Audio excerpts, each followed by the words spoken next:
Well, we're playing Gobbling Goblins here, and it's a mathematics education game. So a quick rundown of this basic game here is you've got the number 10 here. You've got the plate of food, which these goblins are, they're judges and they would like to taste this food. So 10 is an odd number. Is it an even number, or is it greater than 10? So we're going for even numbers, so we need to feed this plate of food to this even number goblin. He's going to shoot up. I've got 2,920 points, I think it was. So my scoreboard's up there. So I guess we could, just try it on any of them. And, well, maybe kids might want to actually try that just to make the monster spew.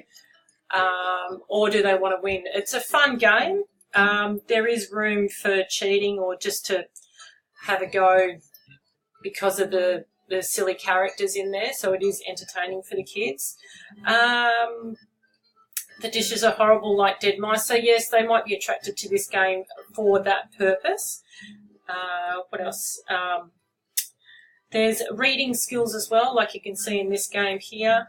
Honesty is required, so you can't just keep on guessing and hope that you get it right. So maybe the wanting to do it in an amount of time could be tempting for them just to try all tactics and not even understand what they're doing.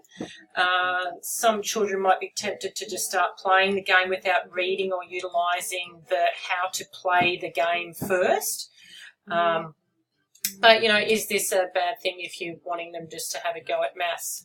But I guess all in all, I like the game as long as it is controlled.